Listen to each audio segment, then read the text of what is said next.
श्री कृष्ण का दिव्य हृदय और जगन्नाथ रहस्य।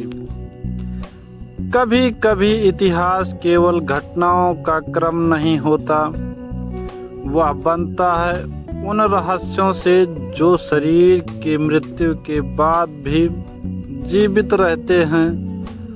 आज की यह कथा है एक ऐसे हृदय की जो अग्नि में नहीं जला, क्योंकि उसमें केवल रक्त नहीं बल्कि संपूर्ण सृष्टि की करुणा, प्रेम और चेतना का समावेश था। द्वारिका नगरी धीरे धीरे अपने ही भाग्य को स्वीकार कर चुकी थी। यदुवंश में आपसी संघर्ष और श्राप के कारण वह पवित्र नगरी अंत की ओर बढ़ रही थी।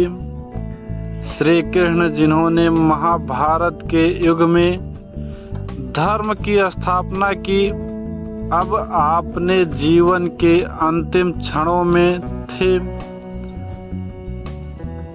श्री कृष्ण जंगल में विश्राम कर रहे थे, तभी एक शिकारी जरा उन्हें हिरण समझकर तीर चला देता है। तीर उनके चरणों में लगता है। जरा को जब एहसास होता है कि उसने स्वयं भगवान को घायल कर दिया, तो वह रोने लगता है।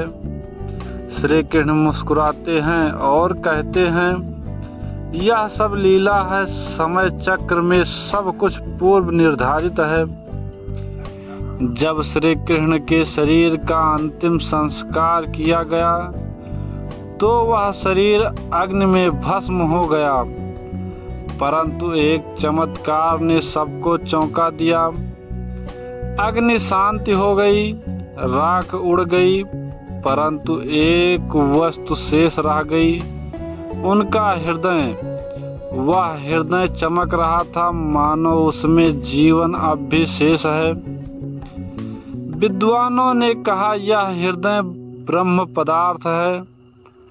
इसे न अग्नि जला सकती है, न जल बहा सकता है, न वायु उड़ा सकती है। उसमें केवल मांस नहीं, अपितु प्रेम, करुणा और ब्रह्म चेतना की ऊर्जा थी। श्री कृष्ण का यह हृदय युगों तक अदृश्य रूप में सागर में बहता रहा। मान्यता है कि समुद्र इसे अपने भीतर संभाले रहा, जब तक कि समय की गति ने एक दिन इसे उड़ीसा की धरती पर पहुंचा दिया।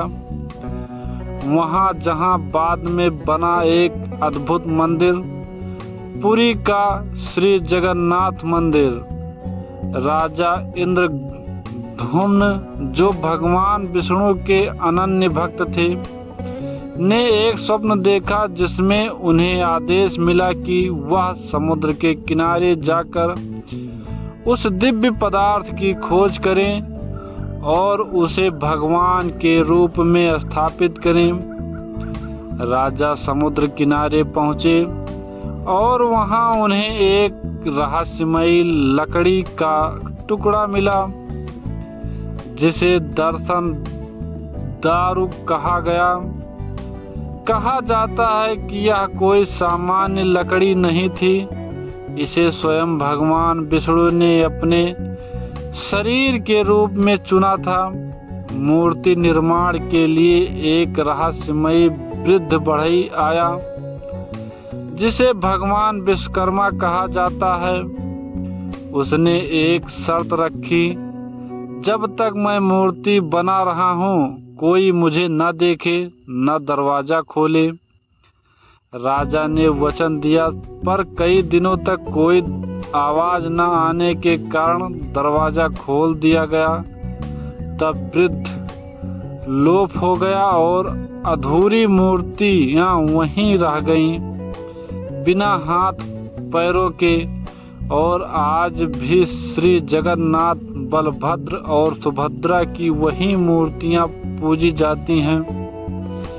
मूर्ति निर्माण के समय अंतिम चरण में जब मूर्ति में प्राण प्रतिष्ठा की बात आई, तब ब्रह्म पदार्थ को अर्थात श्री कृष्ण के हृदय को मूर्ति के भीतर स्थापित किया गया। यही कारण है कि हर 12 वर्षों में जब मंदिर में नई मूर्तियां बनती हैं, नवकलेवर उस दिव्य हृदय को गोपनीयता के साथ स्थानांतरित किया जाता है और कोई नहीं जानता कि यह प्रक्रिया कैसे होती है। कहा जाता है कि उस रात्रि मंदिर के भीतर विचित्र आकाशीय प्रकाश दिखाई देता है। कई शोधकर्ता मानते हैं कि हृदय में कुछ तत्व अत्यधिक सघन और आग प्रतिरोधी हो सकते हैं, जैसे कि हड्डियों का एक भाग। लेकिन यह कोई सामान्य हृदय नहीं था। यह था एक चैतन्य युक्त हृदय, जिसे आज भी ब्रह्म तत्व कहा जाता है। कहा जाता है कि श्री कृष्ण का हृदय अनाहत चक्र का प्रतिनिधित्व करता था। यह चक्र प्रेम, करुणा और विश्व चेतना का केंद्र होता है। वह चेतना अग्नि से भी परे है। पुरी का श्री जगन्नाथ मंदिर आज भी इस रहस्य को जीवित रखे हुए हैं। लाखों श्रद्धालु दर्शन करते हैं, परंतु कोई नहीं जानता कि उस मूर्ति के भीतर क्या है। पर भक्त मानते हैं कि वहां आज भी धड़कता है वह हृदय जो नहीं जला। कभी कभी शरीर नश्वर होता है, पर भावनाएं, प्रेम और करुणा अमर होते हैं। श्री कृष्ण का हृदय अग्नि से नहीं जला, क्योंकि उसमें केवल मांस नहीं बल्कि संपूर्ण विश्व का प्रेम था। आज भी वह हृदय श्री जगन्नाथ बनकर सबके भीतर प्रेम और चेतना का संचार कर रहा है। धन्यवाद। जय श्री कृष्ण।